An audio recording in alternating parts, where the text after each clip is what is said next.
Okay, so in this video what I'm going to do is go through the 2018 VCAA Methods Exam 2, just looking at the probability question, which was question number 4, to start reviewing for that SAC that's obviously going to be coming up for most of you at the moment. What we're going to do mostly is looking at how you can actually tell when there's switching distributions within the question, going from binomial to continuous to normal, as well as how to deal with sample proportions as well. Okay, so first of all, it says here, so doctors are studying the resting heart rate of adults in 2 neighbouring towns, Mathsland and Statsville. So resting heart rate is measured in beats per minute. So we're already starting to see here, this is going to be our variable. Then the resting heart rates of adults in Mathsland is known to be normally distributed with a mean of 68 and a standard deviation of 8. So these are going to become our parameters. And what we're going to do in every single question is make sure, it's not always needed in every single one, but we're first going to make sure that we define the variable. Then we're going to determine what distribution we're using and make a statement about that. And the third one is then make a probability statement as well. And so here it's 1 mark. You wouldn't need to do it, but just to show you how that works, the first thing we do is go let x equal, and then this would be technically the resting heart rate. And you have to be very specific of adults in Mathsland. So adults in Mathsland, maybe beats per minute as well, just to put the units in, but not absolutely necessary. The distribution, they said it was normal, right? So then you would say x is approximately normally distributed. You put in your mu, so 68. And remember as well that this uses variance, not just standard deviation. So you'd have to write 8 squared or 64 in that case. So again, not absolutely necessary on a 1 marker, but we'll just use that as a practice run for some of the others. The probability statement then is it's asking you, find the probability that a randomly selected adult from Mathsland has a resting heart rate between 60 and 90. So in other words, that's a between, so probability of 60 is less than x is less than 90. And we would use the CAS for this, 100%. So this is all you have to say, and then you put your answer. That would be a normal CDF because it's an inequality. So if we do that, so norm CDF, and I'm using the TI nspire calculator, obviously use the equivalent function. There's still a norm CDF in the Casio ClassPad. I think it actually just says normal CDF. This one's slightly shorter. And the order of things is slightly different. For you guys using Casio, you put the lower bound, upper bound, and then the sigma, and then the mu. On this one here, we actually put the lower bound, upper bound, then the mu, and then the sigma. There's a few other differences in binomial as well. So here we want to go from 60 to 90, and then 68, and then 8. And, oh, wrong thing there. Let's try that again. Put a dot. Norm CDF, 60 to 90, mean of 68, standard deviation of 8, and we get that there. So this becomes our answer. So we don't actually write any of the calculator syntax, and we want 3 decimal places, so 0.838, like that. So then moving along, the doctors consider a person to have a slow heart rate if the person's heart rate is less than 60. So I'm just going to put a note here that just says slow less than 60, just for a reminder. The probability that a randomly chosen Mathsland adult has a slow heart rate is this. So now we know this is the probability of success, 1587. We're obviously focusing on those with a slow heart rate. It's known that 29% of Mathsland adults play sport regularly. It's also known that 9% play sport regularly and have a slow heart rate. So they're introducing this new variable now. So we've got to keep our wits about us on this one. We're probably going to switch distributions. Then let S be the event that a randomly selected Mathsland adult plays sport regularly, and let H be the event that they have a slow heart rate. Find the conditional probability H given S. So we use the rule whenever we have conditional probabilities. So this is the intersection of the two divided by just the given, and they've actually given both of these. So both H and S, so slow heart rate and play sport, was the 9%. So that can be written as 0.09. And then the probability that they play sport, regardless of what their heart rate is doing, was 29%. So that is 0.29. So again, we'll rely on the CAS here. You could obviously do that as 9 divided by 29. Let's do that. Same thing. We get 0.310 to 3 decimal places, like that. Then are the events H and S independent? So there's two ways to justify this, right? So one way is we can say, well, if they are to be independent, then the probability of H and S should be equal to the product of the two individual events, i.e. they don't impact each other. So we'll see if that's true. This we know is 0.09. And over here, the probability of a slow heart rate we were given was 0.1587. And the probability that they play sport is 0.29. And when we do that, we'll find that it's actually not equal. And so there's our justification that they are not independent events.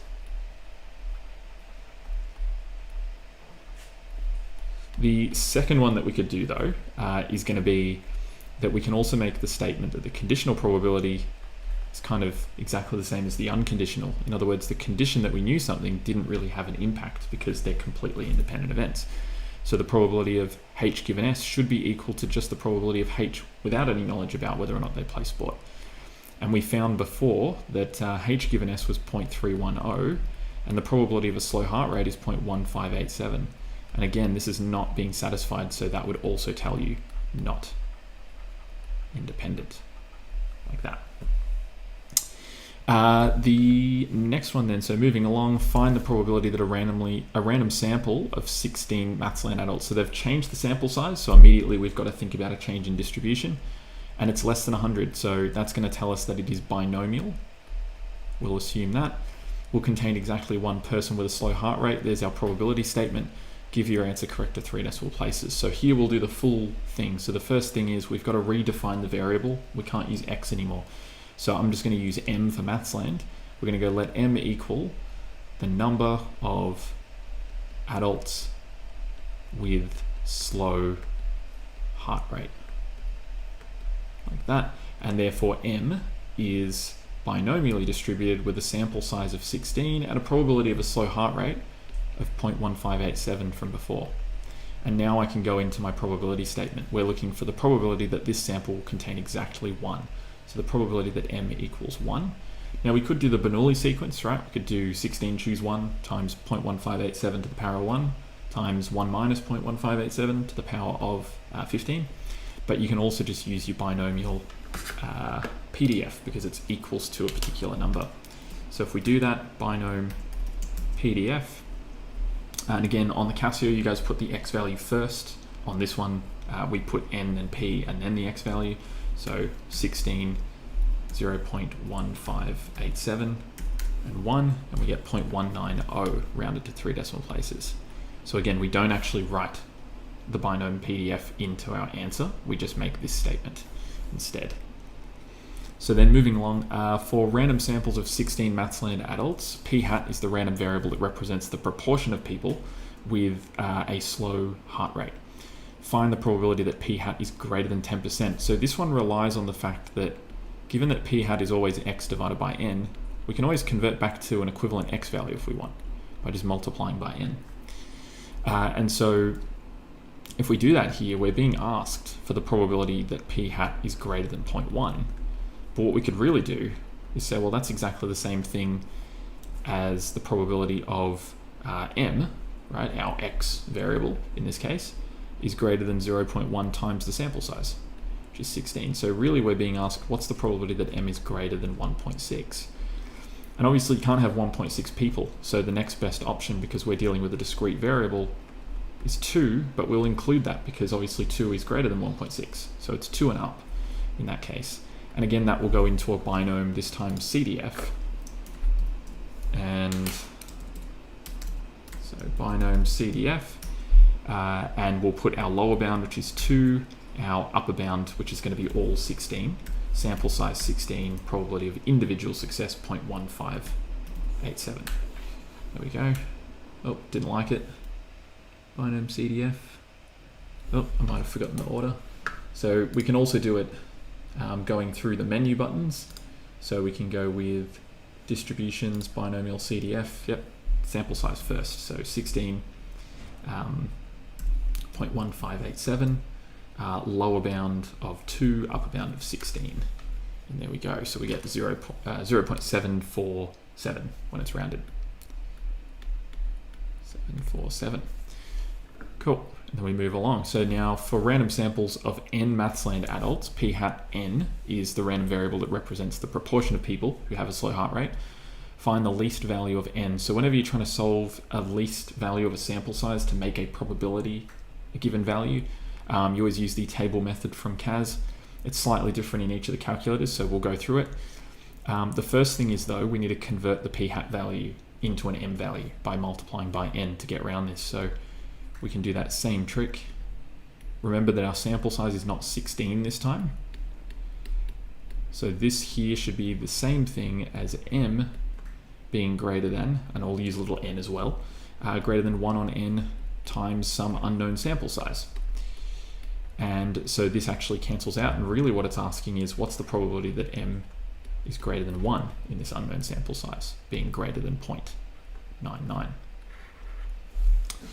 And so in this particular case, what we do on the TI Nspire is we first define a binomial function in terms of n being equal to, and then the binomial CDF.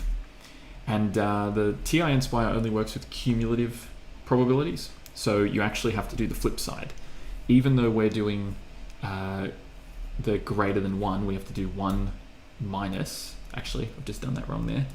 There we go, 1 minus binom CDF from 1 onwards, right? And it's not including 1. So what we have to do there is, we're still talking about discrete variables, n value of n, which we don't know, probability of success, still 0.1587, but our lower bound now is 2, because it's got to be greater than 1, and our upper bound is going to be n. And obviously it can't actually do that, but it'll just say done. It understands that. Then if we go Control I, and then insert list in spreadsheets, and then hit Control T, and it has that definition there. And I'll just change my calculator to decimal values. There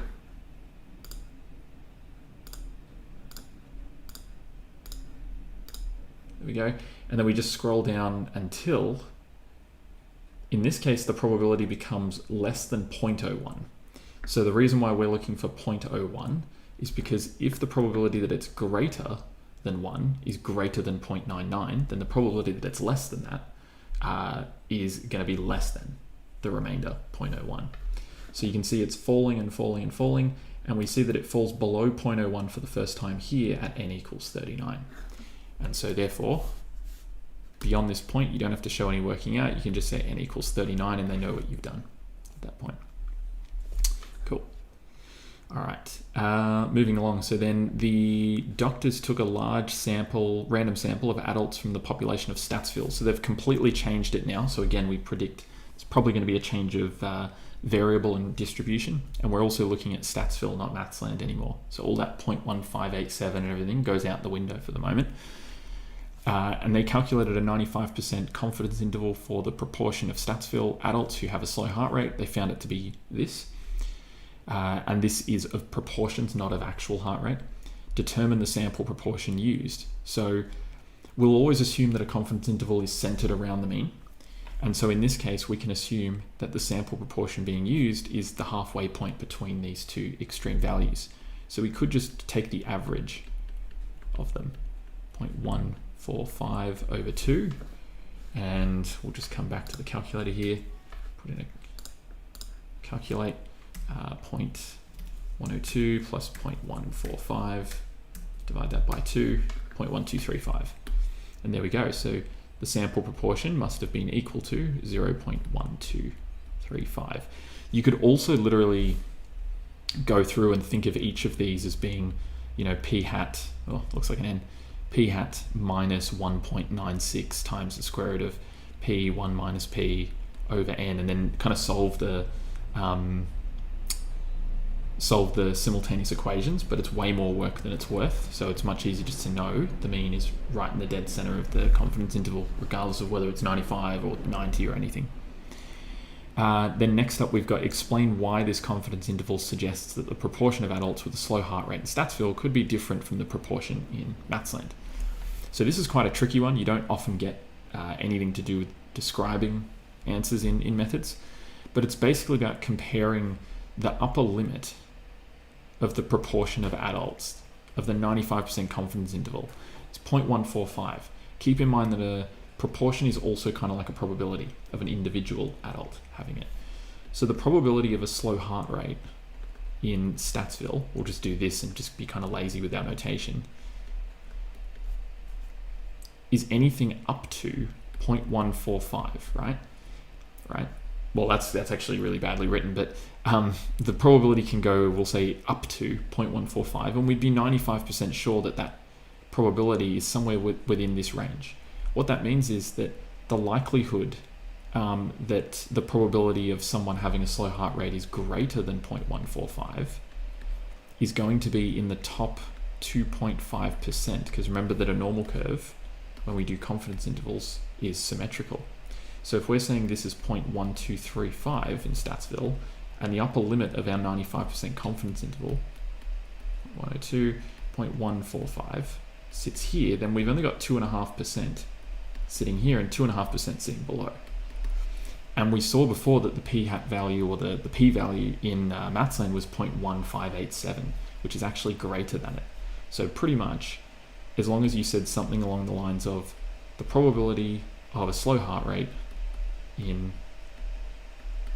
Mathsland is greater than the probability of a slow heart rate in, or Statsville, actually let's change that slightly, is greater than the 97.5th percentile probability. Because keep in mind, although we're talking about 95% lying within here and here, going all the way from 0, this would be 97.5th percent. At that point, there'd be a 97.5% probability that the proportion is below 0.145, right? And so that way then we can see that it's very, very unlikely that the Statsville number could ever be greater than the Mathsland number, because the mean of the Mathsland one, if it were to be normally distributed, is greater than the upper limit of a 95% confidence interval for Statsville. Then every year at Mathsland Secondary College, they're switching completely here. You can see continuous immediately whenever you see a PDF function. Students hike to the top of a hill that rises behind the school. The time taken by a randomly selected student to reach the top of the hill has the probability density function, blah, blah, blah, where t is given in minutes. So find the expected time in minutes for a randomly selected student from Mathsland Secondary College. So this is just straight up an expected value. So we know that the expected value of t, or the mu value, however you want to think of it, is going to be the integral from 0 to infinity on t multiplied by m of t. So because it's already defined, you actually can just write t times m of t, like that, dot dt. So there's your method mark there, and then you should have an answer mark immediately after it. We definitely use the calculator here. So calculus, integral, 0, it's a little bit tedious on this thing. Look at that. And then we're just going to go, probably should have defined the function, but oh well.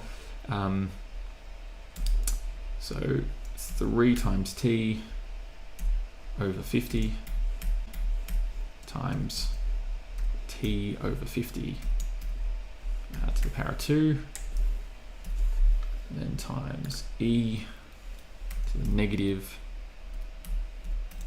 t on 50 to the power 3. And that should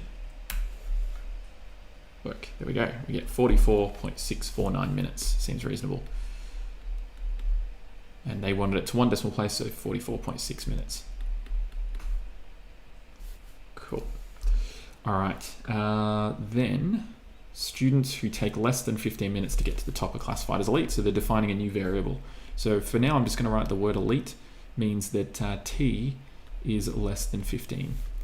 Find the probability that a randomly selected student is elite. So if they're saying the probability of elite, we can now say, well, that's the same thing as the probability of t being less than 15, which is really just meaning anything from 0 up to 15 on m of t dot to t, and that will then give it there. So again, we'll set up another integral. Integral 0 to 15, definitely should have defined that. 3 over 50 times t over 50 to the power of 2 times e to the negative t over 50 to the power of 3. And there we go, so we get 0.0266.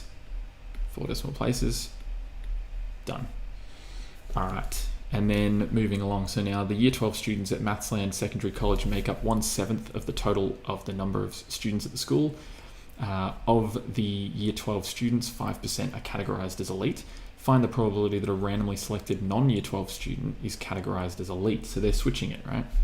So what you have to do here is think about, well, we know that the probability of just elite in general, regardless of year level, is 0.0266. So we have to think, well, that would be the sum of the probabilities of both the Year 12s being elite and the non-Year 12s being elite, and then we can solve for the non-Year 12 component. So if we think about that, they're independent events. The Year 12 or the year level seems to be independent from the likelihood of being elite or not elite. They didn't say anything about dependence in any way. So what we can assume is that the probability of elite in general is going to be equal to the probability of a Year 12, we'll just put 12, times by, because they're independent, the probability of a Year 12 being elite. So I'll just put 12 elite. Plus, then we've got to think about the non-Year 12, so I'll put 12 prime times by the probability of a not Year 12 being elite. And that's what we're really looking for just here. So now we know this is 0.0266 is equal to, the probability of randomly picking a Year 12 is 1/7. And the probability of a Year 12 being elite is 5% or 0.05. Plus, we know that the probability of a non-Year 12 is the remaining 6/7 of the school. And then we'll just say here the probability of a non-Year 12 elite, which we'll solve for. And so if we do that, just do it over here, you wouldn't have to show any of the extra algebra. 0.0266 is equal to 1/7 times 0.05 plus, and then 6/7 times x, solve for x, and there we go, 0.0227. And that would be the probability of a non-Year 12 elite. They probably wouldn't be picking on your notation here, they just want to see the answer rounded, and then that would be the end. And there we go. So you can see that as we go through it, it's just a lot of little short questions. The main thing is just looking out for when they're redefining a new variable, or if they're changing the population size, then that's going to change you're going to kind of have to restart again. The thing that carries over a lot though is the p-value, so look out for that 0.1587 slow heart rate in Mathsland. That carried through quite a few questions, but if they change the sample size, then you know that it's going to be changing between a binomial or a normal distribution. And if they're completely redefining a new variable, it means get ready, because you're going to have to redefine another letter, and then start again with new questions. Cool. All right, that's everything there.